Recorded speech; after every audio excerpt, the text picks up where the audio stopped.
श्री नेमिचंद्र आचार्य ने विरचित लब्धिसार नामक ग्रंथ है। इसमें सम्यक दर्शन और सम्यक चात्र लब्धि का वर्णन किया है। इसका पहला अधिकार है प्रथमोक्षम सम्यक्त्व अधिकार। इस प्रथमोक्षम सम्यक्त्व अधिकार में प्रारंभ में देखा कि सम्यक्त्व के पूर्व 5 लब्धियां होती है। उसमें चौथी प्रायोगिकता लब्धि, उसका स्वरूप अपन देख रहे थे।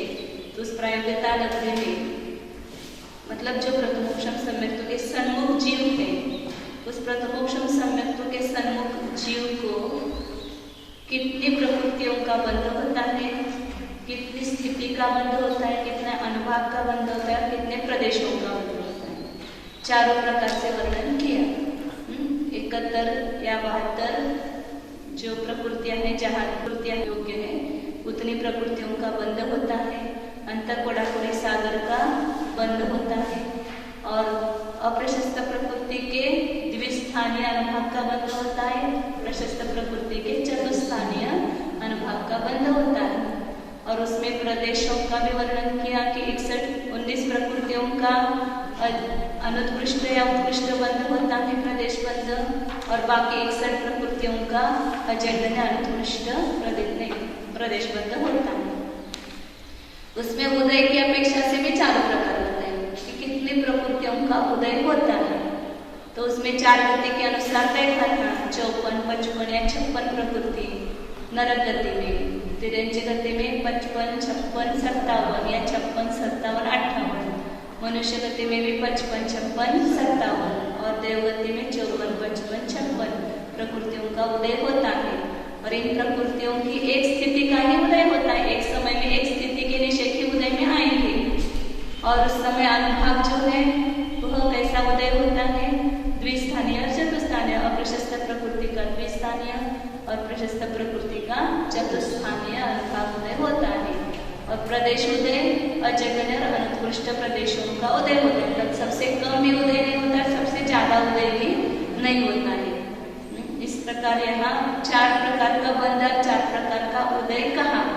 अब आगे 4 प्रकृति, प्रदेश, स्थिति और अनुभाग सत्व कितना होता है वह बताते हैं कि उस प्रथमोक्षम सम्यक्त्व सन्मुख जीव की सत्व प्रकृतियां कितनी हैं।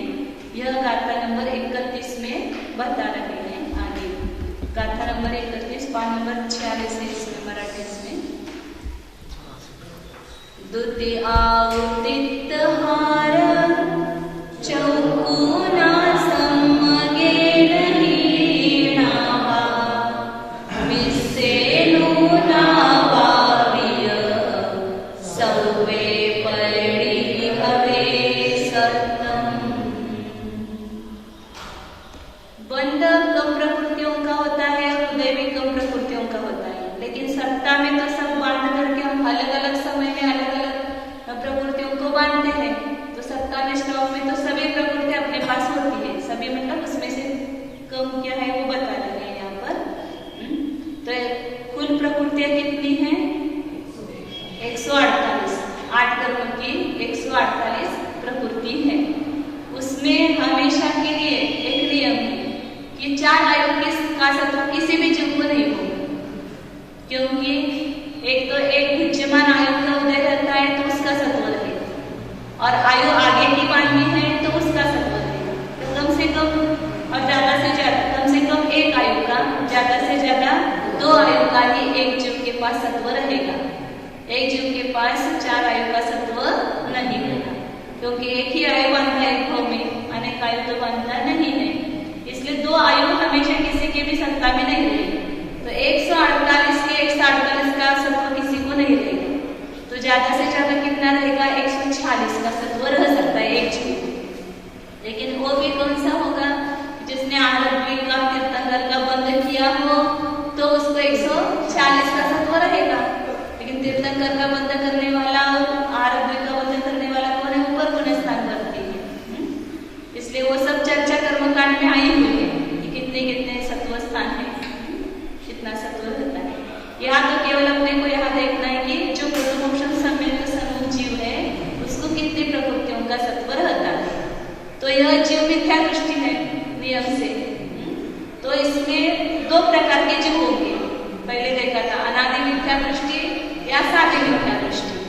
इसलिए अनादि मिथ्या दृष्टि या साध्य मिथ्या दृष्टि दो जीव स्वामी हुई, और उसमें कोई आयु जिसने पहले बांधी है या नहीं बांधी है, ऐसे दो प्रकार हो जाएंगे। तो बद्धाइष्ट और अबद्धाइष्ट कहेंगे उसको। चारों किसी भी गति की आयु बांधी हो लेकिन प्रथमोक्षम समेत तो हो सकता है, उसको होने में बाधा नहीं है। नरकायु की भी आयु बांधी हो पहले तो भी उस जीव को समेत की प्राप्ति हो सकती है।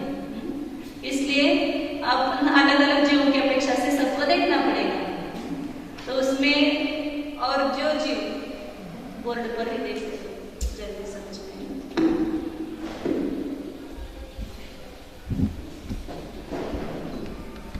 यहाँ स्वामी लिखे हुए हैं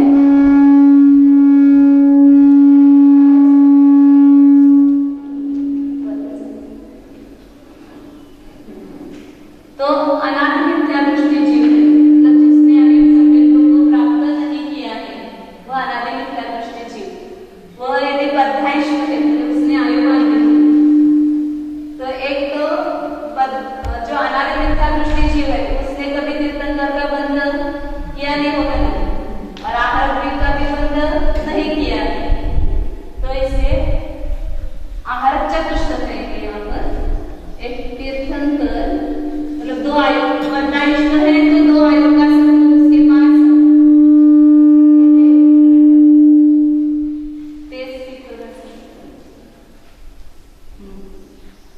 मतलब कौन सी प्रकृति का सत्व उसको नहीं होगा। बद्धाइष्ट है से दो आयु का सत्व उसको नहीं होगा। और अनादि मिथ्या दृष्टि है तो तीर्थंकर का भी सत्व नहीं होगा। तीर्थंकर और संक्षेप में लिखती हूं मैं आहार चतुष्क, इसका सत्पुरुष नहीं होगा क्योंकि अनादि मिथ्या दृष्टि जीव का है। तो दो आयु तीर्थंकर आहार चतुष्क और सम्यक तो प्रकृति और सम्यक मिथ्या तो प्रकृति कब बनता है उसका सत्व सम्यक तो होने के बाद, क्योंकि पहले तो उसका बंध होता नहीं है दोनों प्रकृतियों का। सम्यक तो होने के बाद एक मिथ्यात्व प्रकृति के ही तीन टुकड़े होते हैं, मिथ्यात्व सम्यक मिथ्यात्व सम्यक प्रकृति। तो सम्यक दर्शन होने के बाद उसका सत्व आएगा और वह मिथ्यात्व में गया तो भी सत्व रहेगा, लेकिन एक बार सम्यक तो होना चाहिए तो ही उन दो प्रकृतियों का सत्व होता है। तो अनादि मिथ्या दृष्टि है तो उसको सम्यक्त्व और मिश्र प्रकृति का सम्यक्त्व प्रकृति और मिश्र प्रकृति का सत्व नहीं होगा। तो इतनों का सत्व नहीं होगा। तो कितनी हो गई? 2 और 1 3 3 और 4 7 8 और 9। तो 148 में अपन 9 कब करेंगे तो कितने रहे?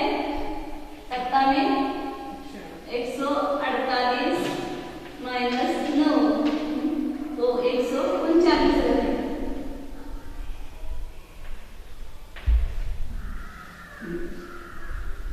जो 22 का अनादि मिथ्या दृष्टि जीव होगा समय को प्राप्त करने वाला, तो उसको 139 प्रकृति का सत्व होगा।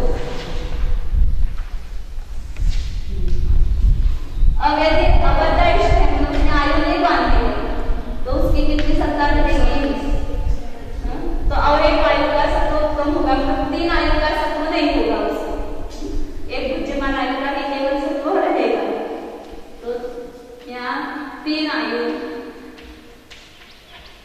तीर्थंकर आहार चतुष्क समय प्रकृति मिश्र प्रकृति इनका सत्व नहीं रहेगा। तो कितने असत्व हो गए और एक बढ़ गए ना असत्व में, तो मतलब 10 हो गए, असत्व में 10 हो गए। तो इनकी सत्ता नहीं रहेगी उसके पास, एक परमाणु उसके पास नहीं रहेंगे। तो 148 में से 10 कम हुए तो कितना रहा सत्व? 138 का सत्व है उसके पास। ये अनादि मिथ्या दृष्टि की अपेक्षा बताया। अब साधी मिथ्या दृष्टि है मतलब एक बार समय दर्शन करके फिर वो मिथ्यात्व में गया है तो वो वापिस क्या करेगा? प्रथमोक्षम समय तो कर सकता है, लेकिन कब करेगा? तो उसके लिए जब वह जो मिथ्यात्व में आता है तो उसके बाद जो मिथ्यात्व समय प्रकृति तो वापिस क्या होने लगता है, उल्टा होने लगता है। वापिस मिश्रा और समेत प्रकृति वापिस मिथ्यात्व होने लगती है। उसको कहते हैं उद्वेलन, उद्वेलन संक्रमण कहते हैं। प्रथम मूल स्थान में आने के बाद मिश्रा और समेत प्रकृति मिथ्यात्व संक्रमित होती है, वो उद्वेलन संक्रमण भागाकार से होती है। तो संपूर्ण द्रव्य जितना भी उसका है समेत और समेत मिथ्यात्व प्रकृति का, उसको उद्वेलन संक्रमण का भाग देंगे। द्रव्य जितने सत्ता में होते हैं परमाणु, उसको उद्वेलन संक्रमण भागाकार का भाग देंगे। वो उद्वेलन संक्रमण भागाकार कितना है, सूचक का असंख्यात्मक भाग है, उसका भाग देंगे। द्रव्य अनंत है, इसका भाग देंगे तो जो भी लब्ध आएगा उतने परमाणुओं का एक समय में क्या होता है, संक्रमण होता है। उतने परमाणु मिथ्यात्व होते हैं, उसको कहते हैं उद्वेलन संक्रमण। मतलब उल्टा, ऐसे रस्सी अपने बांधी थी, अब आने के बाद वापस छोड़ रहा है रस्सी, अपन बोलते हैं रस्सी, और वापस उसको उल्टा कर देते तो रस्सी छूट जाती है। ऐसे सम्यक मिथ्यात्व और सम्यक प्रकृति रूप हुए थे परमाणु, वापस अब छूट करके मिथ्यात्व रूप हो रहे हैं, इसको कहते हैं उद्वेलन संक्रमण। तो ये जितना भी सम्यक मिथ्यात्व और सम्यक प्रकृति रूप सत्व था, वह पूरा मिथ्यात्व रूप होने के लिए कितना काल लगता है, प्रयोगों का असंख्यात्मक भागों का असंख्यात वर्ष लगते हैं। 1-2 साल में वो सब पूरा नहीं होता है, ऐसे संक्रमण होते होते उसको प्रयोगों का असंख्यात्मक भाग लगता है।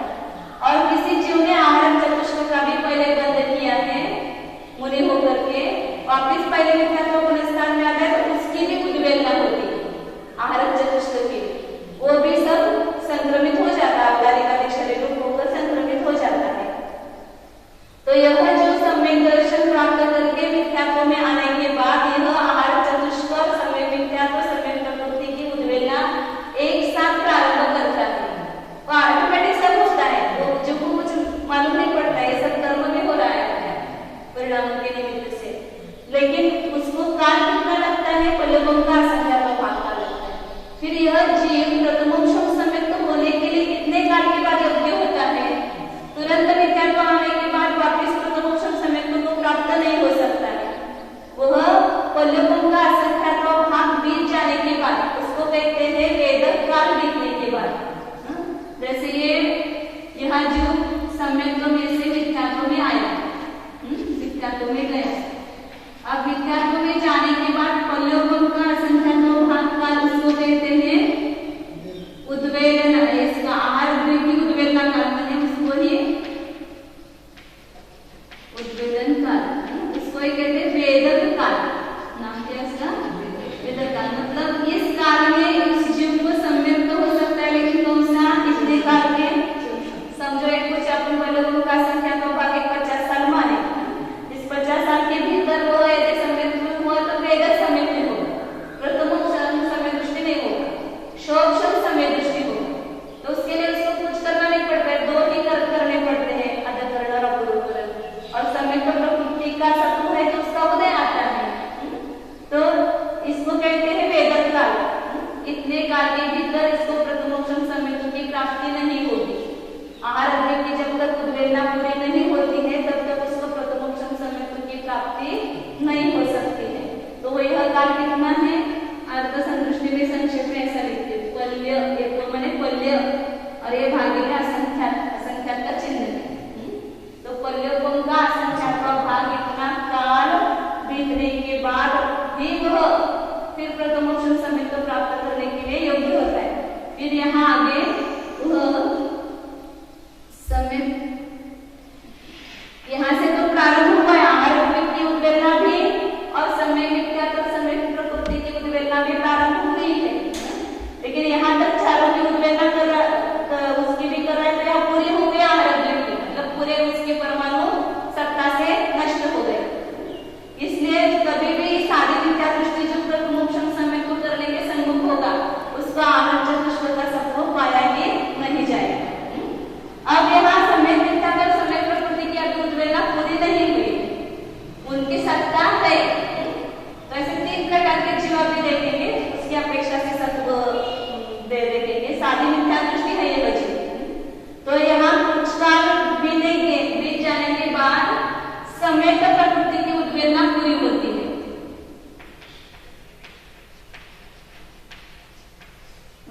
आहारत्व की उद्वेलना पूरी होने के बाद कुछ काल और बीतता है, पल्लवों का संख्या का भाग्य और बीतता है, तब संवेद प्रकृति की क्या होती है, यहाँ उद्वेलना होती है, पूरी होती है।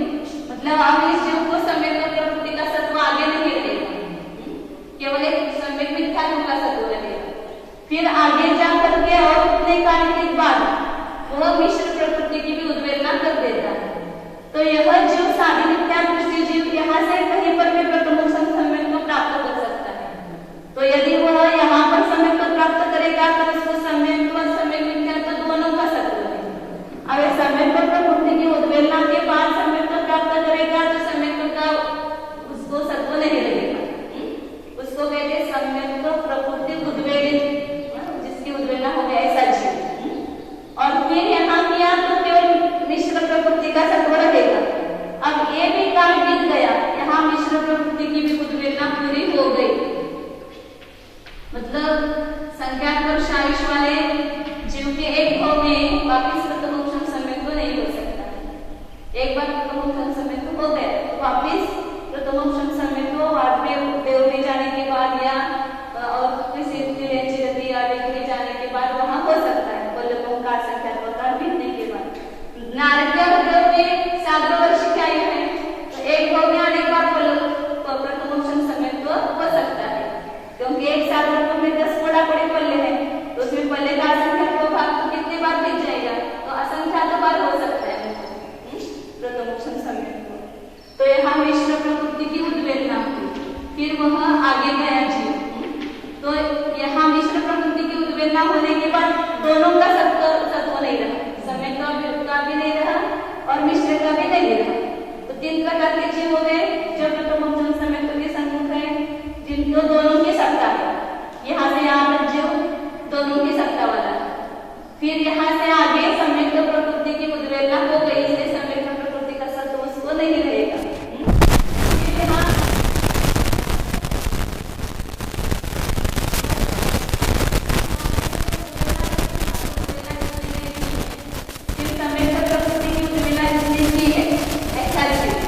और दोनों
कारक से संबंध याद रखेगा।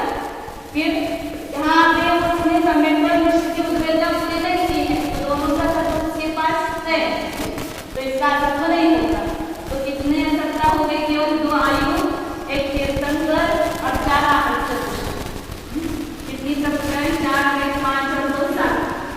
148 में कितना कम करना है? 7 प्रतिशत कम करना है। तो जी वो कितना तत्व रहेगा? 141 का तत्व रहेगा।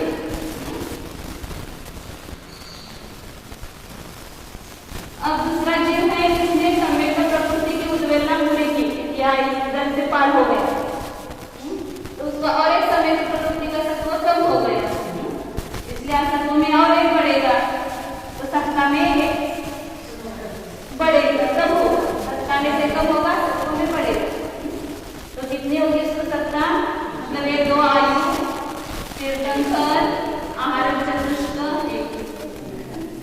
आहार चतुष्क और एक समय का तत्व, और सत्ता में नहीं रहेगी।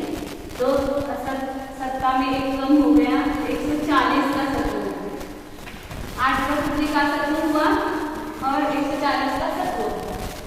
फिर जिसने मिश्र प्रकृति की भी उद्वेलना पूरी की, तो यह जीव लेंगे तो और एक तत्व कम हो जाएगा उसका, तत्व में बढ़ेगा, तो उसको मिश्र प्रकृति का भी तत्व नहीं रहेगा। तो 139 प्रकृति का तत्व रहेगा।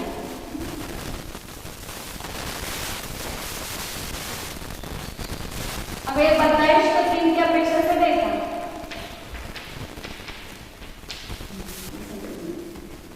अब ये 3 जीव अब 22 को लेंगे जिसने आयु का बंधन नहीं किया है अभी, ऐसा जीव है। तो जिसने दोनों की उद्वेलना नहीं की है, दोनों की उद्वेलना नहीं की है, अभी पूरी नहीं किया ऐसा जीव अब 22 को, तो उसको आयु कितना तत्व में रहेगा? 3 आयु की सत्ता नहीं होगी, क्योंकि उसने आयु का बंधन नहीं किया।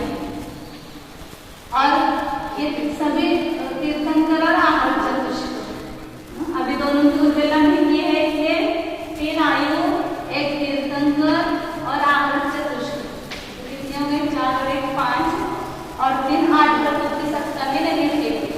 तो 148 में से 8 गई, तो कितने का तत्व रहेगा? 140 का तत्व रहेगा। और फिर समय तो प्रकृति की भी जिसने उद्वेलना पूरी की है, ऐसा जीव, तो उसको कितने का तत्व रहेगा? एक और कम हो जाएगा, एक दिन में से एक कम करना है, एक आज कम करना। 140 139 39 और 138। 3 आयु, तीर्थंकर, आहार चतुष्क या समय का तत्व, या 3 आयु, तीर्थंकर, आहार चतुष्क, समय का मिश्र, इनका तत्व नहीं होगा। तो इस प्रकार 8 प्रकार के जीव होंगे, तो मोक्षण समय के संग जीव, तो उनका अलग अलग तत्व बताया उसका दृष्टा से।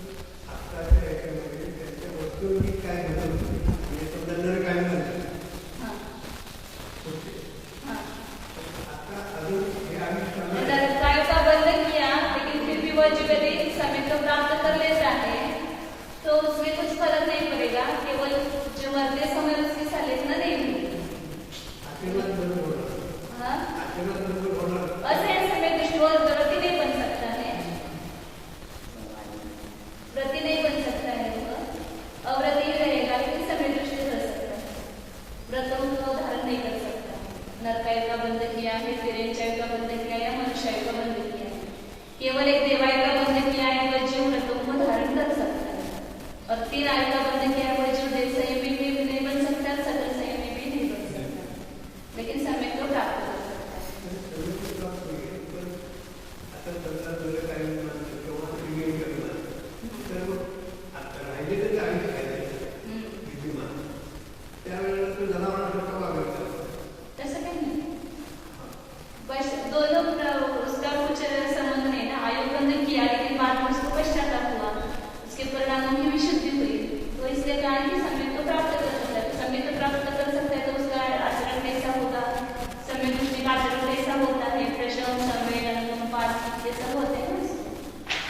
निर्दय नहीं होगा। तब तो प्रकार अनेक है, तब जो नरकाय का बन गया बाद में भी उसकी परिणति नहीं बदली, संदेश परिणामी रहा, तो वो ऐसा हो सकता है। लेकिन ऐसा नहीं कि नरकाय के बाद तो बिगड़ेगा ही, सुधर भी सकता है, बिगड़ भी सकता है।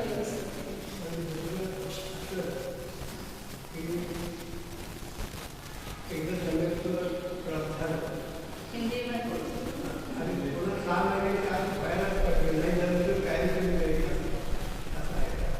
सम्यक तुक का नहीं पता है। वो चतुर्थ गुण स्थान करती है तो उसको 6 महीने के भीतर वापिस शुद्धात्मा का अनुभव ज्यादा से ज्यादा होता है। ऐसे 6 महीने के बाद ही होता है ऐसा नहीं, उसको कभी कम समय में भी होता है, लेकिन ज्यादा से ज्यादा बढ़ रहे तो 6 महीने तक उसका कषाय का संस्कार काल रहता है। उसके बाद कषाय के संस्कार टूटने ही चाहिए।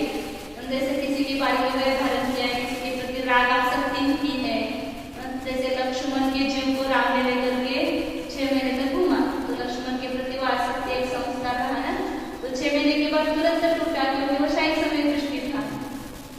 तो 6 महीने के पहले कषायों के संस्कार टूटने चाहिए, ये नियम समय दृष्टि होती, और वो टूटने के लिए फिर उसके परिणामों की विशुद्धि होनी चाहिए। कषायों के संस्कार टूटने के लिए और परिणामों की विशुद्धि आत्मा के अनुभव से होती है, इसलिए 6 महीने के पहले चतुर्थ गुण स्थान व्यक्ति को आत्मा अनुभव होता है, ऐसा कहते हैं।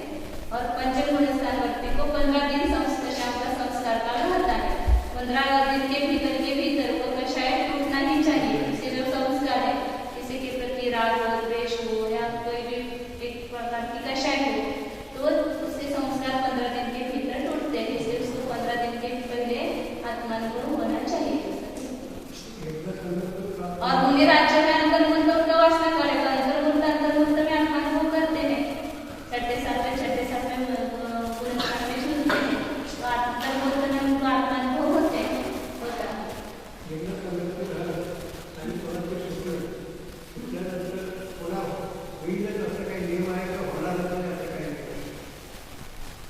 प्रथमोत्सव समय तो एक बार हुआ, तो उसके बाद कम से कम फलोपंकार संज्ञा या उसके पहले हुआ तो शौक्षमी समय तो हो सकता है, क्षय समय तो भी हो सकता है वापिस शौक्षम में से। और नहीं हुआ तो अर्धबुद्ध परिवर्तन काल तक भी नहीं हो सकता है। अर्धबुद्ध परिवर्तन के बाद नियम से होगा। अर्धबुद्ध परिवर्तन मतलब एक बुद्ध परिवर्तन जो दृढ़ परिवर्तन है उसका आधार, उसके बाद उसको नियम से होगा, लेकिन उसके बीच में हो भी सकता है, नहीं भी हो सकता। अब आगे प्रयोगता लब्धि का हम संवाद करते हैं। अभी प्रकृति सत्व बताया, अब इन प्रकृतियों की स्थिति कितनी रहेगी, सत्व सत्ता में अनुभाग कितना और प्रदेश सत्व कितना, ये तीनों सत्व बताते हैं। वे अवधिसार की विशेषता है, यहाँ चारों प्रकार का बंध, चारों प्रकार का उदय, चारों प्रकार का सत्व। हम केवल बंध के हमेशा भेद करते हैं, हम प्रकृति, प्रदेश, विद्या, लेकिन यहाँ उदय के भी 4 प्रकार, सत्व के भी 4 प्रकार करने के। 32 नंबर की गाथा है, वो अजहन्नमनुपस्सं हिदित्यं होति सप्तपैडिनं एवं पैडिचौकं बन्धादिषु होति प्रत्ययम्। अजहन्नम अनुपस्सं सप्तपैडिनं हिदित्यं होति। सत्व प्रकृतियां जो अभी बताई 138 या 139 या 140 139 वगैरह, तो इन प्रकृतियों का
क्या कहते हैं तुम्हें कि एक जगन्य और अजगन्य मतलब 50 तक, फिर वो 51 से लेकर 99 उत्कृष्ट और 100 उत्कृष्ट। ऐसा अज्ञान के कारण ऐसा हो सकता है। हम भी ऐसा पहले मालूम नहीं था हमें, लेकिन जैसे जैसे पढ़ते गए तो उससे समझ में आया कि उत्कृष्ट भी अजगन्य में आता है और जगन्य भी अनुत्कृष्ट में आता है। और जब दो शब्द लिखे हो अजगन्य अनुत्कृष्ट तो समझना मत, जगन्य और उत्कृष्ट दोनों को छोड़ो।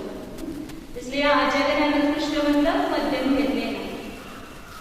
सत्व प्रकृतियों का स्थिति भी अजगन्य अनुत्कृष्ट होगी, मतलब एकदम उत्कृष्ट स्थिति भी नहीं होगी। अभी तो बताया था कि अंतःकोड़ा सागर करता है, उसके बीच में नीचे ही आगे का स्थिति। और जगन्य सबसे 1 महीना 2 महीना ऐसा जो या अंतर मुहूर्त है वो भी नहीं रहेगा जगन्य स्थिति सत्व मध्यम रहेगा। और अनुभाग भी अजगन्य अनुत्कृष्ट रहेगा, उत्कृष्ट भी नहीं होगा, जगन्य भी नहीं होगा। और प्रदेशों का सत्व, प्रदेश जो परमात्मा है उनका भी अजगन्य अनुत्कृष्ट सत्व रहेगा। एवं मैल चौकम बंधादिसु प्रत्ययम होती, बंधादिसु मतलब बंध उदय सत्व, इनमें प्रत्येक में प्रकृति चतुष्क कोटि होते हैं। तो बंध के भी 4 बताए, प्रकृति प्रदेश स्थिति अनुभाग, उदय के भी 4 लगे और सत्व के भी 4 प्रकार लगे। तो इस समय क्योंकि सन्मुख जीव को इस प्रकार बंध उदय और सत्व ये होता है, ऐसा बताया। अब यहाँ 5वीं जो करण लब्धि है उसका भी वर्णन करेंगे, क्योंकि 4 लब्धि का वर्णन किया तो जिस प्रकार उद्देश्य किया उसी प्रकार लक्ष्य निर्देश होता है। इस न्यायानुसार अभिक्रम प्राप्त करण लब्धि है, इसका स्वरूप बताते हैं। 4 लब्धि तक भव्य अभव्य दोनों आते हैं और अभिभव्य जीव ही करण लब्धि को प्राप्त हो सकता है। 33 नंबर की गाथा है। तत्तो अभवचौकं परिणामं बोलिगुणभवो करणं करेति कमसो अदापवर्तं अपूर्वमनियत्तिं। तत्तो मैंने प्रायोगिक लब्धि के बाद अभवचौकं परिणाम, प्रायोगिक लब्धि तक अभव्य योग्य भी परिणाम है। उस अभव्य योग्य परिणाम को बोलिगुणम का उल्लंघन करके, उसको छोड़ करके भवो भव्य जीव, कमसो अदापवत्तम अपूर्वम अनियत्तिम करणम करेति, भव्य जीव क्रम से अदप्रवृत्त अपूर्वकरण और अनिवृत्तिकरण ये 3 करण परिणाम करता है। करण नाम परिणाम का है। करण के अनेक अर्थ होते हैं। करण माने साधन होता है, करण माने गणित होता है, करण माने करना होता है, बहुत सारे अर्थ होते हैं। करण माने विशुद्धि परिणाम है, जीव के विशुद्धि परिणाम को जो करण संज्ञा दी है। क्यों? क्योंकि जीव के विशुद्धि परिणाम कर्म को काटने के साधन है। इसलिए इस कारण में ही कार्य का उपचार करके उसको क्या कहा? करण कहा गया। जिन परिणामों के द्वारा दर्शन मोह के उपशमादि कार्य होते हैं उन परिणामों को करण कहते हैं। और वे करण कितने प्रकार के हैं? 3। तो एक परिणाम विशिष्ट निर्जरा के साधन है। इन परिणामों के द्वारा ही निर्जरा प्रारंभ होती है। इसके पहले जीव को वह सच्ची निर्जरा नहीं है, संवरपूर्वक निर्जरा नहीं है। और निर्जरा तत्व यही से प्रारंभ होता है, वो करण में उसकी पूरी श्रेणी निर्जरा प्रारंभ हो जाती है। इसलिए ये 3 करण, इनको करण ऐसा कहा है। इसका वर्णन सविस्तर जीवकांड में किया हुआ है। कर्मकांड में भी त्रिकरण चुंडिकादि का स्वतंत्र वहां भी किया हुआ है। और यहाँ पर भी संक्षेप में करेंगे वर्णन, क्योंकि जीवकांड पहले लिखा गया है, उसमें विस्तार से वर्णन किया है। और जो इसकी टीका करने वाले हैं उसने भी जो चीज जीवकांड में खोली उसको आप कर्मकांड में नहीं, उसको दूसरा ही उसका खोला। और फिर वही चीज 3 करण परिणाम जब लब्धि सार में आए तो जीवकांड में पहले बताया ऐसा समझ करके आगे कर दिया, डायरेक्ट ही उत्तर दे दिया। जिसने जीवकांड पढ़ा है उसको तुरंत समझ में आएगा, और जो नहीं पढ़ेगा तो तुम्हें समझाऊंगी। फिर 34 भी गाता है। इसमें अब 3 करण परिणाम है, उनका काल बताना है। आधाकरण का काल कितना, अवरोधकरण का काल कितना और अनिरुद्धीकरण का काल कितना है। अंतो मुहूर्त काला तिन्ने विकरणा भवन्ति परेयम् उवरीतो गुणियकमा कमेन संवेज्य रूपेण। सभी लब्धियों का काल अंतर्मुहूर्त है। करण लब्धि का भी पूरा तीनों का मिलकर के भी अंतर्मुहूर्त काल है और एक एक करण परिणाम का काल भी अंतर्मुहूर्त है। लेकिन उसमें सबसे बड़ा काल आधाकरण का है, उससे अवरोधकरण काल संख्या गुना ही, उससे अनिरुद्धीकरण का काल संख्या गुना ही। तो इसका अर्थ पहले परिणामों की विशुद्धि कम है तो उसको ज्यादा काल लगता है, परिणामों की जैसे विशुद्धि बढ़ती जाती है तो काम करने में देर नहीं लगती है। इसलिए आधाकरण सबसे बड़ा काल, उससे अपरोधकरण छोटा, छोटा मतलब कितना, संख्या गुना ही। जैसे समझो यहाँ अंक संतुष्टि से माना हुआ है,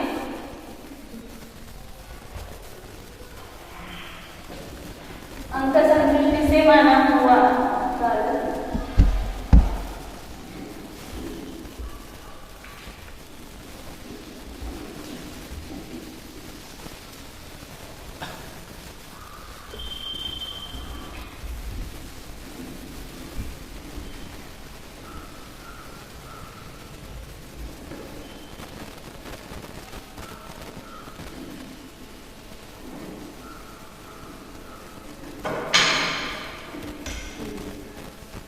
आधाकरण का काल 16 समय माना है।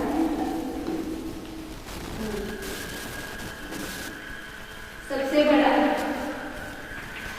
और 2 इसका संख्या का प्रमाण माना तो अपूर्वकरण का काल कितना होगा, संख्या गुना 3 का तो इसको 2 का भाग तो कितना रहा 8 और अनिरुद्धीकरण का काल इससे भी संख्या गुना तो कितना रहेगा 4।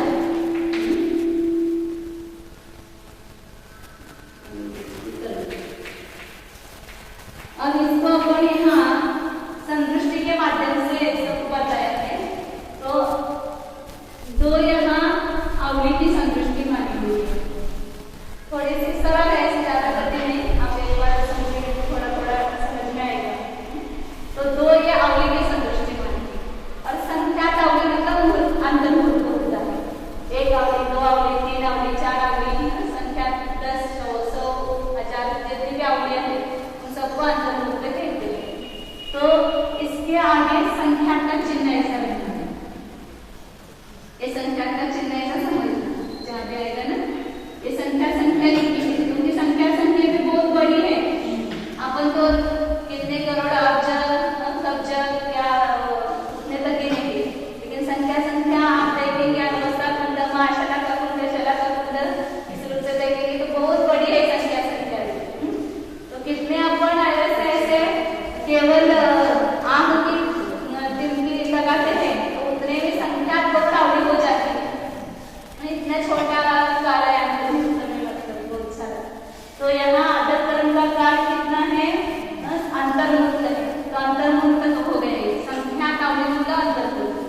अब यहाँ 3 बार संख्या का गुना किया है क्योंकि ये बड़ा है, इसलिए ये पूरे को क्या कहेंगे, अंतर्मुहूर्त कहेंगे। तो ये आधाकरण का काल कैसे समझना, ये जब आएगा चिन्ह तो आधाकरण के काल का, और इसमें से एक संख्या गुना ही है तो मतलब जैसे संख्या गुना ही करने के लिए संख्या का भाग दिया तो ये संख्या करे संख्या गया तो एक अपूर्वकरण का काल हुआ। जैसे 16 को अपने 2 का भाग दिया तो 8 रहा, उसी प्रकार यहाँ संख्या गुना ही तो यहाँ एक संख्या गुना कम किया, वो कम ज्यादा असंख्या में कैसे दिखाएंगे, इसलिए ऐसा वो जो चिन्ह रखते हैं वो कम ज्यादा ऐसा रखते हैं। और अनिरुद्धीकरण का काल इससे भी छोटा है, संख्या गुना ही है, इसलिए एक संख्या गुना कम, ये आगे रखा है, इसका मतलब गुणित समझना। तो यहाँ और एक संख्या गुना कम किया, तो सबसे छोटा काल किसका हुआ, अनिरुद्धीकरण का। अनिरुद्धीकरण से अपरोधकरण का काल संख्या गुना और अपरोधकरण के काल से आधाकरण का काल और संख्या गुना। तो पहले आत्मकरण होता है, फिर अपोकरण, फिर अनुलोकीकरण होता है।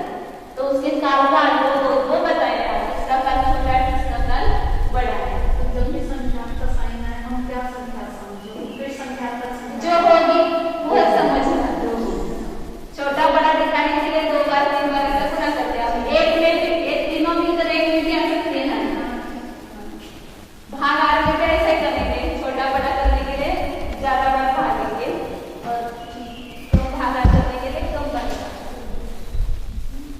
यदि एक बार पता पड़ता है तो संख्या थोड़ा थोड़ी बात है, पता चलता नहीं बहुत छोटा है। यहाँ पे ऐसे कहते हैं कि 1 मिनट थोड़ा सा विश्राम चाहिए, इसलिए ये सब धर्म छोड़ देकर थोड़ा सा बाहर के कार्य में लगाते हैं। तो 5 मिनट कमाते में हम कितना समय कमाते हैं, बहुत समय कमाते हैं। इसलिए अच्छा लगता है श्वास में जीना बचो, वृथा श्वास मतलब कोई एक श्वास नहीं खोना चाहिए। एक श्वास खोना अपने कितने समय में हम क्या करते हैं, बात की कमाई करेंगे। इसलिए इसमें विश्राम लेना है तो इसमें ये बदलो, स्वाध्याय छोड़कर जाप करो, जाप छोड़ करके स्तुति पढ़ो, स्तुति छोड़ करके भक्ति। इसलिए मुनियों के लिए इतनी क्रिया क्यों बताइए, आश्रम में न जाने के लिए। उसको उनको परिवर्तन क्या है, कभी प्रतिक्रमण करो, कभी स्वाध्याय करो, कभी देववंदना करो, स्तुति करो, ये सब अनेक क्रियाओं में उसको अशुभ से बचने के लिए बांधा हुआ है। ऐसी कोई मर्यादा नहीं कि ये करना ही चाहिए। वो यदि शुद्धात्मा में लीन रहे 1 दिन तक वो रह सकते, 4 महीने तक लगातार रह सकते बिना क्रिया के, 4-4 मास तक योग धारणा करके रहते हैं, ध्यान में तो रह सकते। लेकिन उपयोग यदि आत्मा में नहीं रहे तो सब बाहर भटकेगा। इसलिए उसको बांध रखने के लिए सब क्रियाएं बताई है, की आवश्यक क्रियाएं। अब आगे क्रम से इन 3 करण परिणामों का स्वरूप बताते हैं। पहले आत्मप्रोक्त करण का स्वरूप बताते हैं। 35 नंबर का आता है, जम्मा टेट्टी मभावा उवरे महावेरी सरसता होती तम्मा पड़वं करणं अदापवत्तो त्रिनित्यर्थम्। जम्मा मतलब जिस कारण से, टेट्टी मतलब नीचे के भाव, मतलब नीचे के समयवर्ती जीवों के भाव, उवरेम भावेहि मतलब ऊपर के समयवर्ती जीवों के भावों के साथ सरी सगा मतलब सदृश होते हैं। तम्मा उस कारण से, पड़मं करणं प्रथम करण को, अदापवत्तोते अदा प्रवृत्त ऐसा कहते हैं। अदा का नीचे होता है, नीचे प्रवृत्त। इसलिए यहाँ गाथा में जो है ना, यहाँ पर हेट्टिम भावा उवरेम भावे ऐसा लिखा है, लेकिन जीवकांड में क्या लिखा है, उवरेम भावा हेट्टिम भावे। ये आदि लगता है ये शब्द। ऊपर के समयवर्ती जीवों के परिणाम नीचे के समयवर्ती जीवों से सदृश होते हैं। ऊपर के परिणाम ऐसे भाव दोनों का एक है, लेकिन शब्द के अनुसार देखा जाए तो ऊपरवर्ती जीवों के परिणाम नीचे के समयवर्ती जीवों के परिणामों के साथ होते नहीं चाहिए। ऐसा वो शिवकांड में गाता है, उसको नीचे दिया है देखो टिप्पणी में, जम्मा उवरेम भावा हेट्टिम भावे सरसता ऐसा दिया हुआ है। और उसमें भी दिया हुआ है चेतौला में या धौला में, उवरेम परिणाम अध हेट्टा हेट्टियो परिणामे सुखवत्तन्ति। ऊपर के परिणाम नीचे के समयवर्ती जीवों के साथ प्रवृत्त होते हैं।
पहले 39 परिणाम ये है, दूसरे उसके आगे के 40, उसके आगे के 41, उसके आगे के परिणाम 162 में 162 प्रकार की विशुद्धि आधाकरण के पहले समय में हो सकती है। ये माना हुआ, वास्तव में असंख्यात लोग है वो सब बताएंगे। फिर अभी सामान्य समझो में विशेष अभी समझ में आएगा बाद में। यहाँ 41 या 42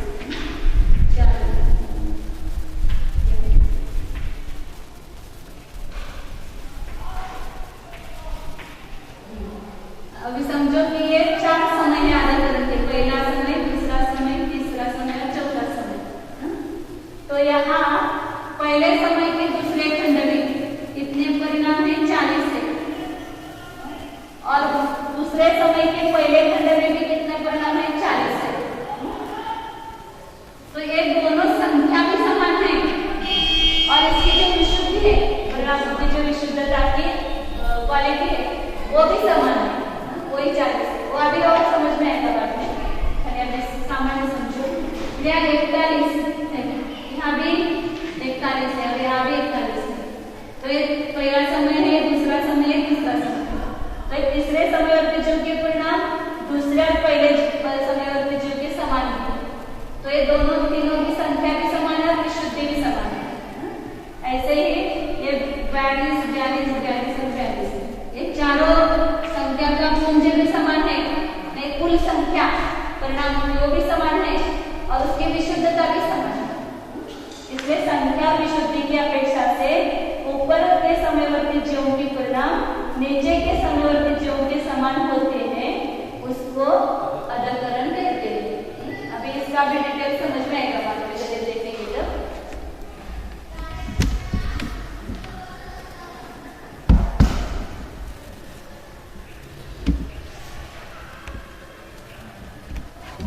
तो इस प्रकार अंतिम समय के अंतिम पुंज तक इस प्रकार ऊपर जाएंगे। वे 4 समय का देखा है, ऐसे असंख्यात समय और असंख्यात समयों तक उसका क्या होता है? सदृशता होती है।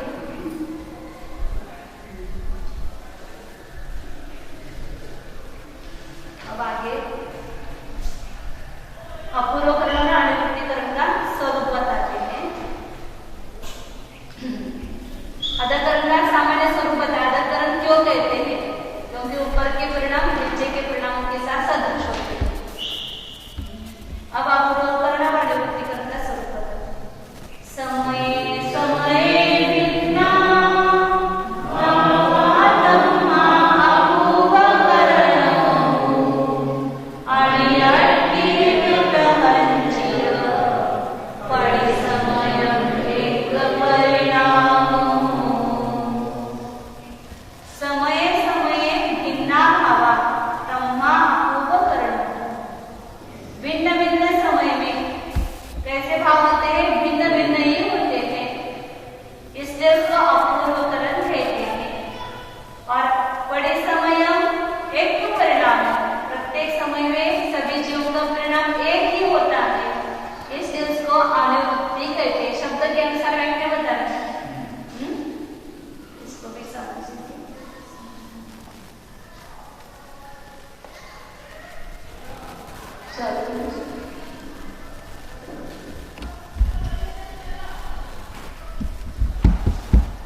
अधाकरण में देखा था क्या कि यहाँ भिन्न समयवर्ती जीव है, फिर भी उनके परिणाम कैसे है? सदृश है।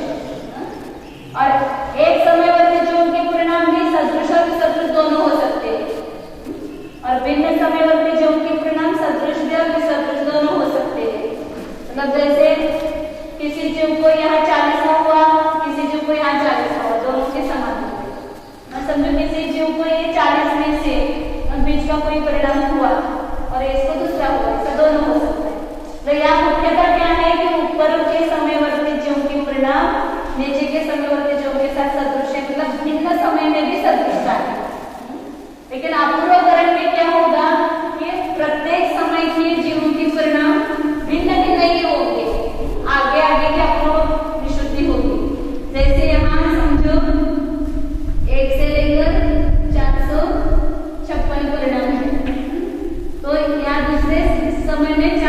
256 के आगे की विशुद्धि होगी। 457 से लेकर के 900 कितना है, 900 एक एक वो 6 पढ़ते हुए ना। तीसरे समय में इससे आगे का ही परिणाम है आपको, मतलब पहले समय में किसी जीव को नहीं हुआ ऐसा अपूर्व ही परिणाम दूसरे समय में, मतलब कितना भी मन विशुद्धि वाला जीव हो तो भी पहले जीवों के उत्कृष्ट के समान भी उसके परिणाम नहीं होंगे, उससे ज्यादा ही विशुद्ध होंगे, इसलिए इसका नाम अपूर्व रखा है। वैसे देखा जाए तो एक जीव की अपेक्षा से प्रत्येक अधकरण परिणाम में भी अपूर्वता है। मतलब एक जीव है, उसको पहले समय में जो विशुद्धि होगी उससे दूसरे समय में अनंत गुनी विशुद्धि होगी, उससे तीसरे समय में अनंत गुनी विशुद्धि, क्योंकि जब से यह जीव करण लब्धि में आया है अधकरण में, तब से परिणामों की विशुद्धि अनंत गुनी बढ़ती जा रही है। तो एक जीव की अपेक्षा से दिया हुआ ये नाम नहीं है, अधकरण भी अनेक नाना जीवों की अपेक्षा से दिया हुआ नाम है, क्योंकि भिन्न समयवर्ती जीवों के परिणाम भिन्न होते हैं, असमान भी होते हैं। और यहाँ पर एक समय में अनेक प्रकार की विशुद्धि हो सकती है, किसी जीव को कोई समान, दूसरे जीव को दूसरा, जैसे किसी जीव को 10वां हुआ दूसरे जीव को भी 10वां हुआ परिणाम, इसमें से ये समान भी हो सकता है एक समय में, समान समय में, और किसी को 10वां हुआ किसी को 50वां हुआ, ऐसा भिन्न भी हो सकता है। लेकिन भिन्न समय में जब देखेंगे तो पहले समय में जो उत्कृष्ट विशुद्धि हुई उससे भी अनंत गुनी विशुद्धि या जगरी विशुद्धि वाले जीव को हुई, मतलब इससे अपूर्व ही परिणाम यहाँ होगा, भिन्न ही परिणाम होगा, असमान ही परिणाम होगा, इसलिए इसके अपूर्वता। दूसरे समय में किसी भी जीव को नहीं हुई ऐसे अपूर्व विशुद्धि तीसरे समय में हुई, सबसे कम विशुद्धि भी यहाँ दूसरे से अधिक होगी, इससे वो आपको बहुत आगे बताएंगे। इसके जगने से इसका उत्कृष्ट अनंत गुना विशुद्ध, और इसके उत्कृष्ट से भी यह जगने अनंत गुना विशुद्ध, इससे यह अनंत गुना विशुद्ध, इससे इसका नाम क्या रखा, अपूर्व करण रखा। पहले समय में किसी भी जीव को प्राप्त नहीं हुआ ऐसा परिणाम दूसरे समय में हुआ, दूसरे समय में किसी भी जीव को प्राप्त नहीं हुआ ऐसा तीसरे समय वर्ती जीव को परिणाम प्राप्त हुआ।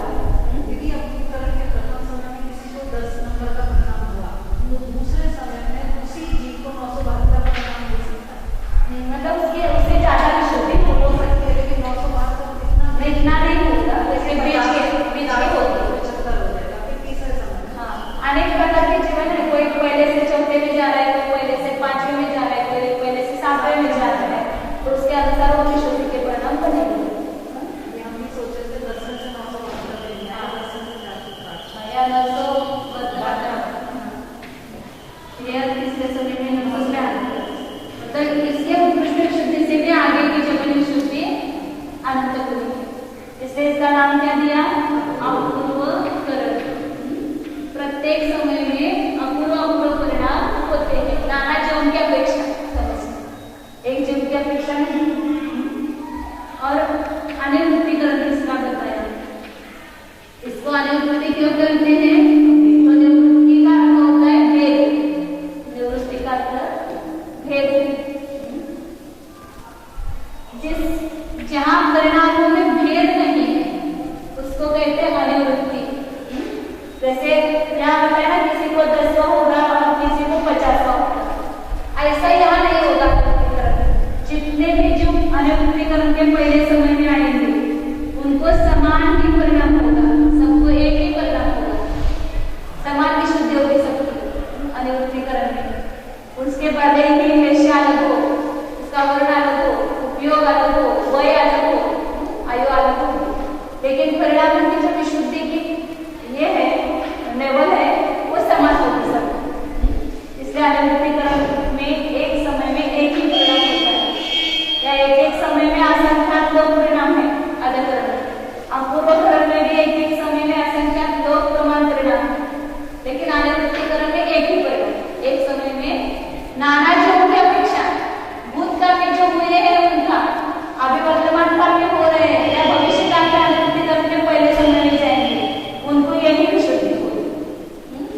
और ऐसे ही दूसरे समय में इससे अपूर्व एक ही प्रकार की विशुद्धि होगी, अनंत ध्वनि विशुद्धि होगी, मतलब 2 नंबर की विशुद्धि है। तीसरे समय में एक ही विशुद्धि होगी, लेकिन कौन सी होगी? तीसरे नंबर की, मतलब अगले अनंत ध्वनि विशुद्धि। दूसरे समय में जो जीव होंगे दूसरी विशुद्धि सब जीवों को, तीसरे समय में जो आएंगे उनके तीसरे नंबर की विशुद्धि सबको होगी। पूर्व समय से अपूर्व होंगे, लेकिन एक समय में जितने भी जीव है उन सबको समान विशुद्धि होगी। इसलिए इसका नाम क्या रखा है? अनिवृत्ति, मतलब परिणामों में भेद नहीं है। निवृत्ति मतलब भेद नहीं है, उसको अनिवृत्ति कहते हैं। तो नाना जीवों की अपेक्षा ही नाम हो गया है अनिवृत्तिकरण।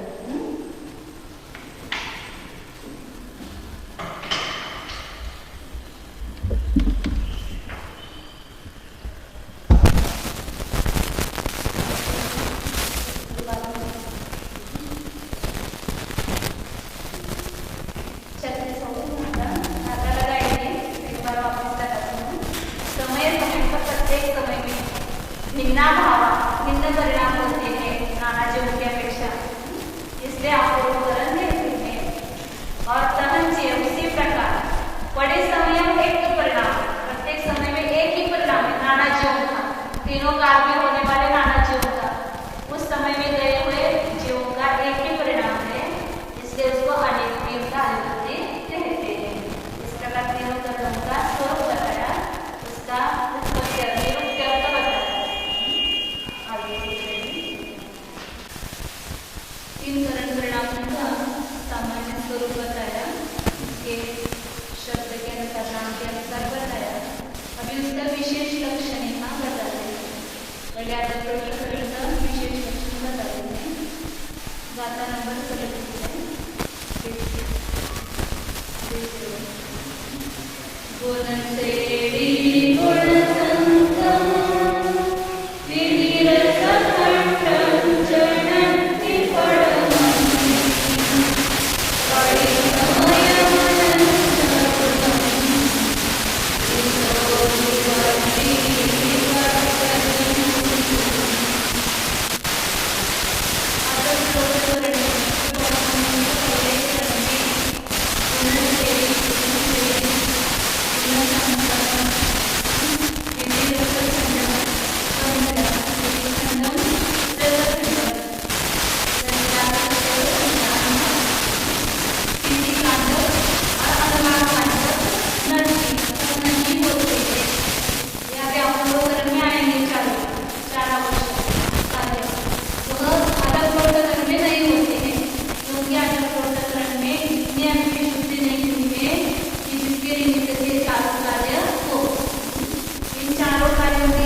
आधा कर्म का सोच नहीं समझ में आया तो भी आधा कर्म कर सकते हैं।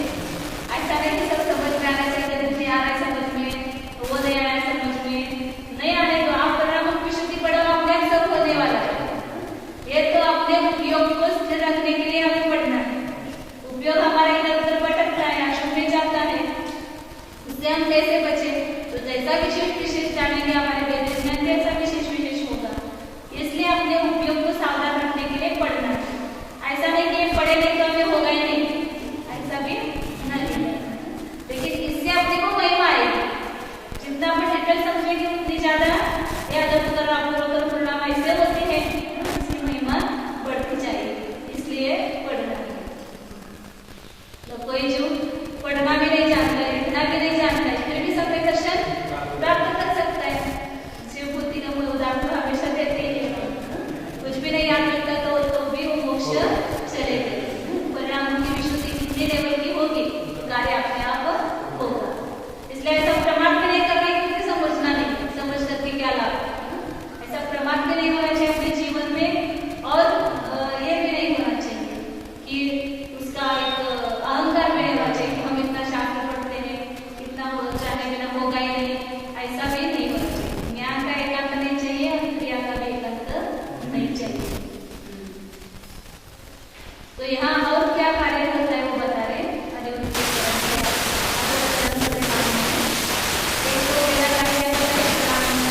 विशुद्धि बढ़ती जाती है। अब 38 नंबर की गाथा में और क्या होता है वो बताते हैं। सत्ताणम असत्ताणम चौविठाणम रसं च बन्धयु परिसमयमनन्तेन गुणभजयकमं दुरसबन्धे। सत्ताणम असत्ताणम अनुभाग में क्या होता है वो बता रहे हैं। दो प्रकृतियों का सत्व है, प्रशस्त अप्रशस्त, और बंध भी बांध रहा है। वहां भी प्रशस्त और अप्रशस्त प्रकृतियों का बंध हो रहा है, क्योंकि भले विशुद्ध परिणामों की विशुद्धि है, लेकिन जो भावी कर्म है वो नियम से बनती है।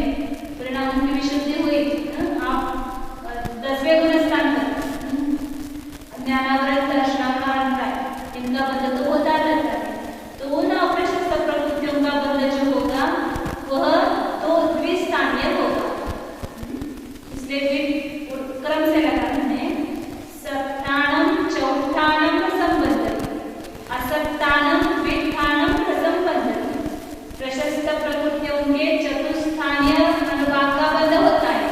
चतुस्थानीय कौन से? उसके गुण, खांड, शर्करा, दिए हुए दान है। इसको शक्ति को, उसके अनुभाग को, कम अनुभाग है उसको कहेंगे गुण रूप है, उससे ज्यादा अनुभाग है उसको कहेंगे गुण खांड रूप है, उससे ज्यादा अनुभाग है तो शर्करा रूप है, और उससे भी ज्यादा अनुभाग वाले स्पर्धक है उसका अमृतीय नाम दिया हुआ। एक से एक दूसरे मीठे मीठे। तो जितना ज्यादा अनुभाग प्रशस्त प्रकृति है तो विशुद्धि परिणाम से ज्यादा बंधेगी, उसका अनुभाग ज्यादा बनता है। अनुभाग में विशेषता है।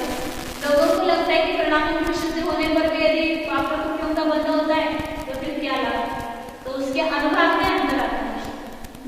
भले अप्रशस्त प्रकृतियां बनती है, लेकिन उसका अनुभाग कम बनता है, द्विस्थानीय अनुभाग बनता है अप्रशस्त प्रकृतियों का। तब जो भाग्य कर्म है उसमें जो प्रकृतियां हैं उसका बंध हो रहा है, वो केवल लता और दारू को बंध, हस्ते और शरीर बंध नहीं होगा। पहला गुणस्थान होने पर, और वह भी कैसे बंधेगा?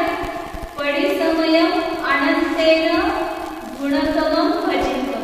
क्रम से लगा। प्रशस्त प्रकृति का चतुस्थानीय अनंत गुणित रूप से क्रम से बंध होगा। पहले समय में जितना बंध हुआ उससे दूसरे समय में अनंत गुना होगा, उससे तीसरे समय में अनंत गुना, उससे चौथे समय में अनंत गुना, ऐसे प्रत्येक समय में अनंत गुना पुण्य प्रकृति का 4 स्थान वाला बंध होगा। और असत्तान में पाप प्रकृतियों का अनंतेन भजेतु, द्विस्थानीय होगा, लेकिन अनंत भाग कम होगा। पहले समय में लता दारू भी बंध हुआ, लेकिन जितने स्पर्धकों का बंध हुआ उससे दूसरे समय में उसके अनंत में भाग स्पर्धकों का होगा। जैसे पहले 1000 स्पर्धकों का हुआ समझो, अब दूसरे समय में 250 स्पर्धकों का ही होगा, फिर तीसरे समय में समझो कि 50 का ही होगा, फिर ऐसे चौथे समय में 10 का ही होगा। ऐसे अनंतवा भाग बंद होता है। और उधर उल्टा करो, 1000 का 10,000, 10,000 का लाख, लाख का 10 लाख, ऐसे गुणित बंद होगा। इसका प्रशस्त प्रकृति और अप्रशस्त प्रकृति का अनंतवे भाग करो, अनंत गुना ठीक कहो या अनंतवा भाग करो, दोनों का अर्थ एक ही है। जैसे 100 को उसका 14 भाग करो तो क्या हुआ 25 हुआ। 100 का 25 जो है 14 भाग हुआ, तो 14 भाग हुआ ऐसा कहो या 4 गुना ही हुआ, दोनों का मतलब 4 में भाग देंगे जितना वो होगा कम हुआ। तो इस प्रकार पाप प्रकृतियों का अनुभाग बढ़ता जाता है और पुण्य प्रकृति का अनुभाग बढ़ता जाता है। ये परिणामों की विशुद्धि का कार्य है। मतलब इससे समझ में आता है कि परिणामों की विशुद्धि कितनी बढ़ रही है।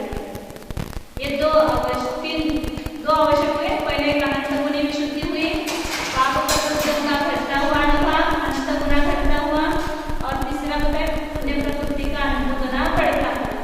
ये 3 आवश्यक हुए। अब और एक आवश्यक होता है, वो बताते हैं 39 नंबर की गाथा है, 39 55 नंबर पेज है। पल्लस्य संघभागम् मूर्धन्तेन मोसरनिबन्धे संघे च सहस्राणि अगाववर्तं विमोचनम्।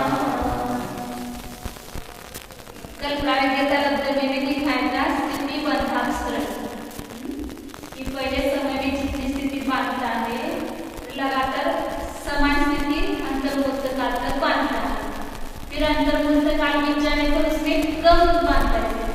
तब देखा था 1 लाख वर्ष बांधे, फिर 5 वर्ष कम हुई तो 99,995 हो गए, फिर 5 वर्ष कम हुए, ऐसे कम स्थिति बांधता है।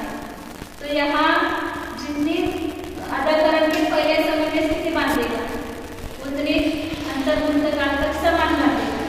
फिर पल्लेकार संख्या अंतर्मुक्त में पल्लेकार संख्या कम स्थिति बांधेगा, वो सर्वे मतलब कम करता है। बंध में अंतर्मुक्त के द्वारा पल्लेकार संख्या कम करता है। तो पहले जितनी स्थिति उसने अंतर्गोलाकृति सागर बांधी है उसमें पल्लेकार संख्या कम करो, उसने दूसरी स्थिति बांधेगा, वह स्थिति फिर अंतर्मुक्त काल तक समान बंधेगी। फिर तीसरी बार और पल्लेकार संख्या कम करो, फिर वो समान बनते हैं।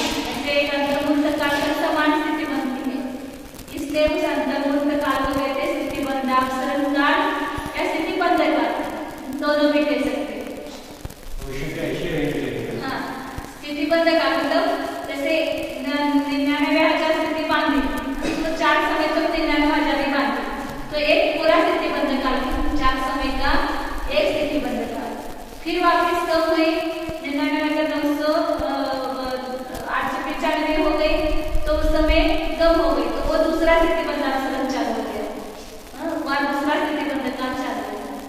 वापिस 4 समय तक समान बनेगी, वापिस उसमें कम होगी, तो तीसरा स्थिति बंधाक्षरण रहेगी। ऐसे एक अंतर्मुक्त में स्थिति बंधक कम होता जाता है, पहले से पूर्व से कम स्थिति बांधता है। तो ऐसे एक अदप्रवृत्तकरण में कितने होंगे अपसरण काल, मतलब स्थिति बंधाक्षरण काल। अंतर्मुक्त काल का एक लेंगे। अदप्रवृत्तकरण का काल कितना है अंतर्मुक्त, तो एक अंतर्मुक्त में संख्या 1000 स्थिति बंधाक्षरण होते हैं। एक अंतर्मुक्त में संख्या 1000 अंतर्मुक्त हो गए, क्योंकि एक स्थिति बंधाक्षरण का काल भी अंतर्मुक्त और पूरे अदप्रवृत्तकरण का काल भी अंतर्मुक्त, तो संख्या 1000 होते हैं। चक्रीय राशि किया है।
कुल कितने अदर स्थिति बंधापसरण हुए अदर चरण में वो निकालना है।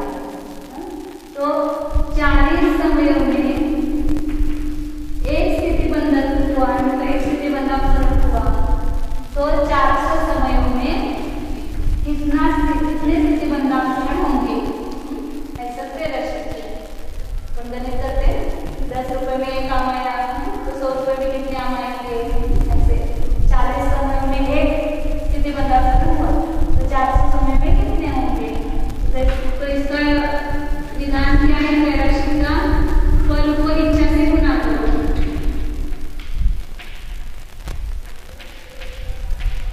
और क्रमांक से भाग दो।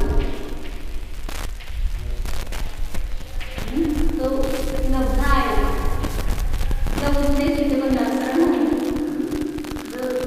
फल कितना है? 1। इच्छा कितनी है? 400 और प्रमाण कितना है? 40 का भाग दो कितने आए? 10। मतलब एक स्थिति बंधापसरण, एक अदर प्रवृत्त काल में 10 स्थिति बंधापसरण हुए। ये सब अपना करके चले। वास्तविक गणित में कितने होंगे? संख्या 1000 स्थिति बंधापसरण होते हैं। इसी को यहाँ पर अर्थ संदृष्टि से बताते हैं, या ये इसकी जगह अभी आपने प्रवृत्त का काल अपना कितना बताया था? ये अंतर 3 बार संख्या का भाग देना। अब यह स्थिति बंधन का काल इससे छोटा है तो 2 बार करेंगे संख्या। तो स्थिति बंधापसरण काल भी अंतर्भुक्त और अदर प्रवृत्त का काल भी अंतर्भुक्त। तो एक कितने काल में एक स्थिति बंधापसरण होता है? अंतर्भुक्त इसमें छोटा अंतर्भुक्त इसमें एक स्थिति बंधापसरण होता है। तो ना अदर प्रवृत्त का काल में इसमें कितने स्थिति बंधापसरण होंगे? तो वह संख्यात होंगे। संख्यात मतलब संख्या 1000 होंगे। या क्या करेंगे? केवल एक इच्छा या अंतर्भुक्त काल और उसको स्थिति बंधापसरण का काल जो एक है उसका भाग दिया, यहाँ गया है और कितना बचा? संख्या। तो संख्या स्थिति बंधापसरण होती है। संख्या मतलब संख्या संख्या कितनी है? संख्या 1000 होगा।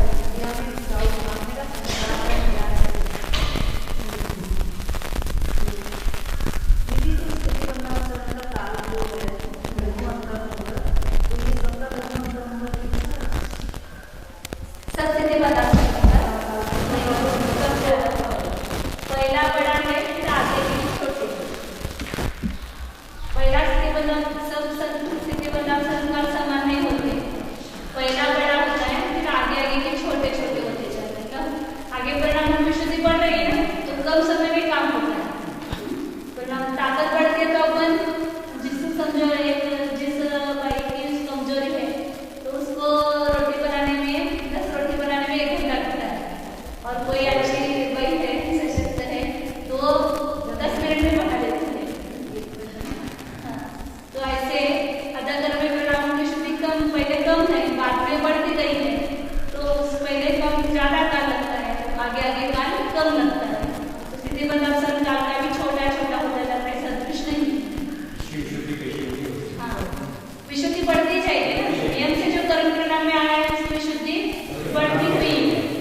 फिर हर समय कितना हो रहा है, 5 5 5 कम हो रहा है, 5% से कम हो रहा है।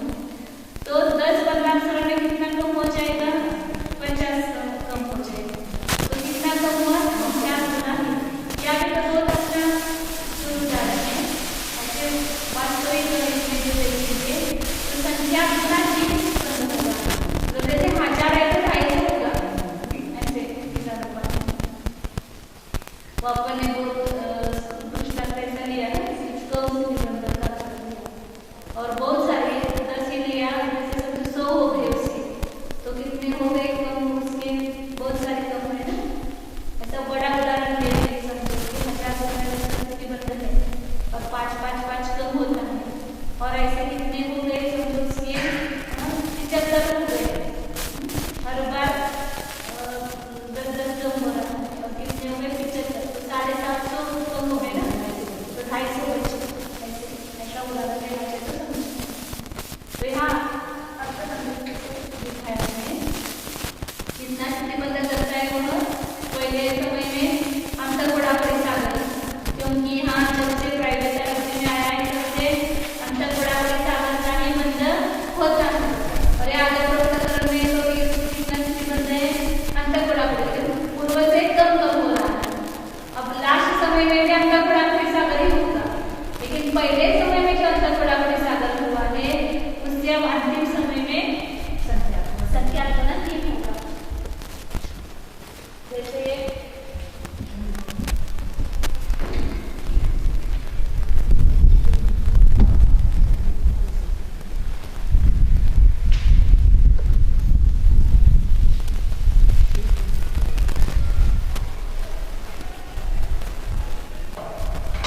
अभी मैंने उदाहरण दिया था कि अदाकरण के प्रथम समय में समझो 1000 समय से निबंध हुआ और हर स्थितिबंध अक्षर में 10 कम हो रहा है, ऐसे समझो 10 कम हो रहा है, तो कितना होगा, 9990। फिर 10 कम होगा तो 9980 होगा। 10 का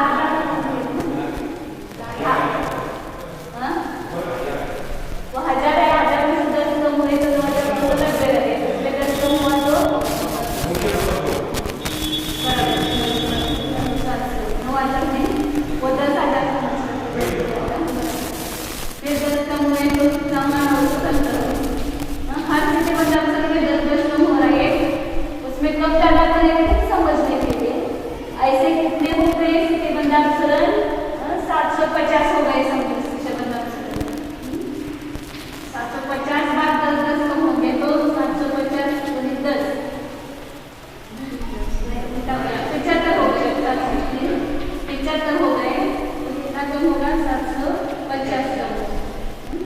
तो 1000 में इतने स्थितिबंध कम हुआ है, पहले समय में 1000 हुआ था और लास्ट 75 स्थितिबंध होने के बाद कितना होने लगा, 250। 10 कम करते जाएंगे 75 बार तो कितना होगा, वो लास्ट का 75 बार जो प्रतिबंध होगा वह 250 होगा। तो इस प्रथम समय के प्रतिबंध से अंतिम समय में प्रतिबंध कितना हुआ, संख्या गुना ही हुआ। 1000 का 250 हुआ मतलब संख्या गुना कम हुआ। ऐसा प्रतिबंध ये केवल अपने को कल्पना, संख्या की कल्पना आने के लिए अंक लेते हैं, अंक बदले तो दूसरे कुछ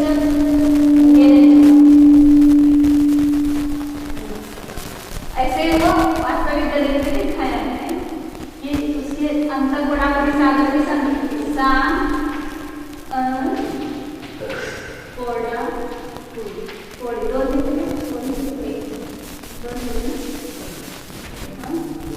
अंतःकोडावली सागर ऐसा उसको लिखते हैं। इसका सा अंक लिखा हुआ तो समझना अंतःकोडावली सागर।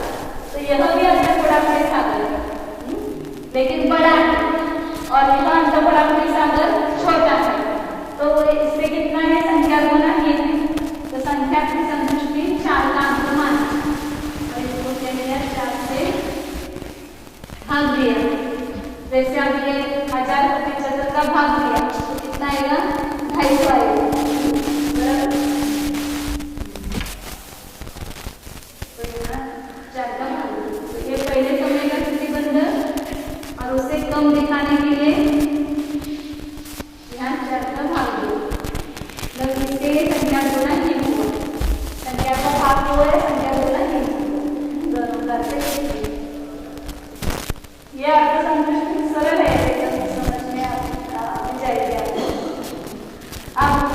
आगे का भी दिखाते हुए ज़्यादा पढ़ते हैं।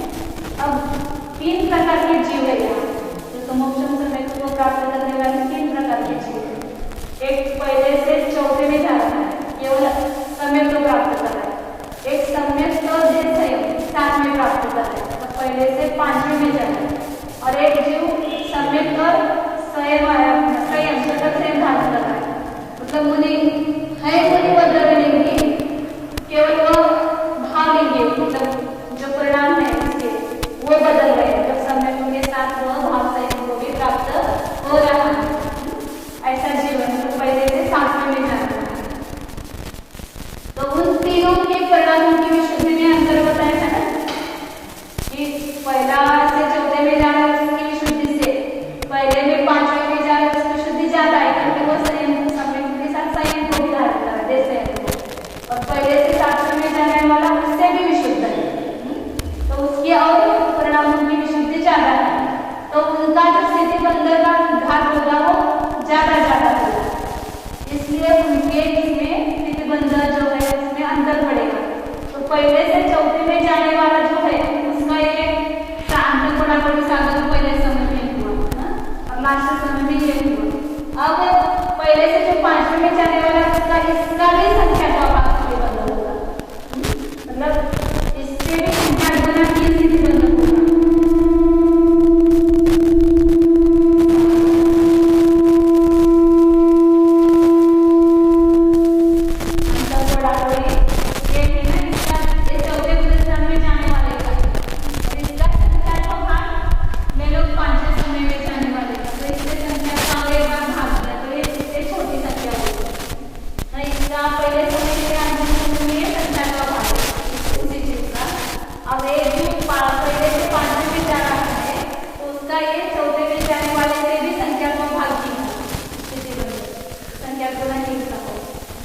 और जो पहले से 7वें में जा रहा है उसका इससे भी स्थिति बंधन कम होगा, क्योंकि परिणामों की शुद्धि ज्यादा है, इसलिए वहाँ स्थिति बंधन ज्यादा कम होता है।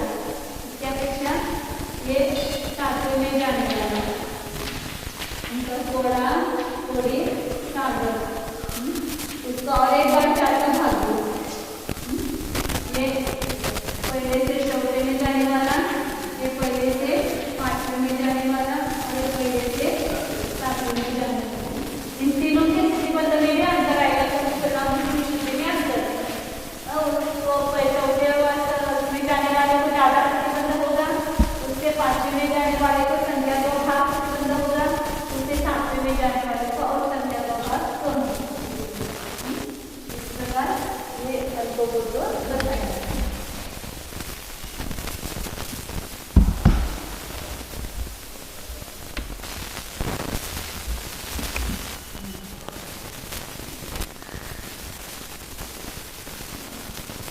आगे की बात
ऐसा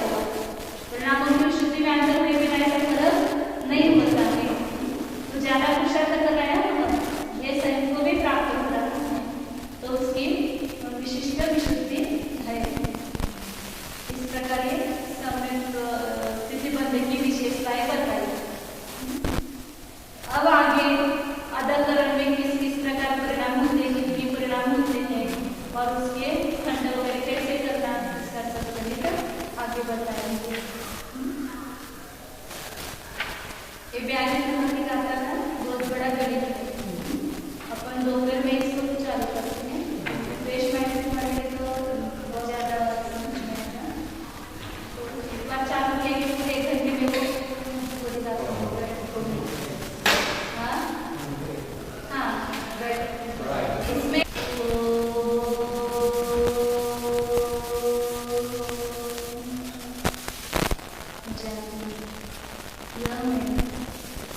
शुद्ध चैतन्य हो, जीव ही हो।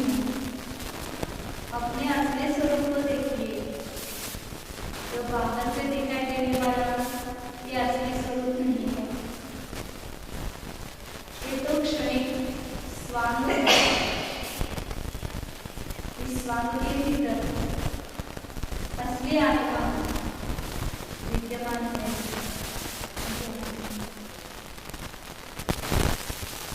उसके बिना तंदुरुस्त नहीं होता है। जो हमेशा एक रूप है, वह मेरा स्वरूप है। मेरा चैतन्य सभी पर्याय है, सभी व्यापक है। यह व्यापक चैतन्य ही मेरा स्वरूप है, जो हर पर्याय में विद्यमान है। पर्याय के साथ नष्ट नहीं होता है। ऐसा वह स्वरूप यह चैतन्य है,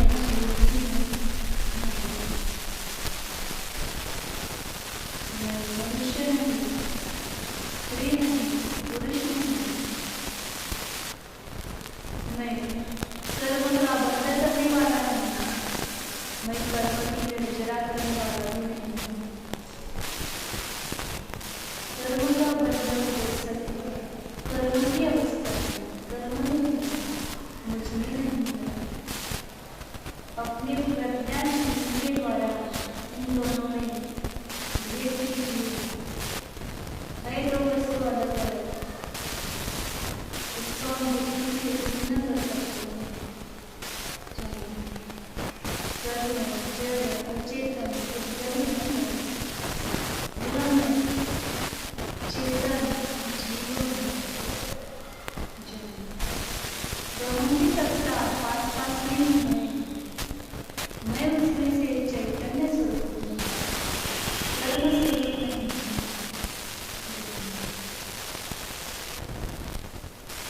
शुद्ध चैतन्य स्वरूप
No.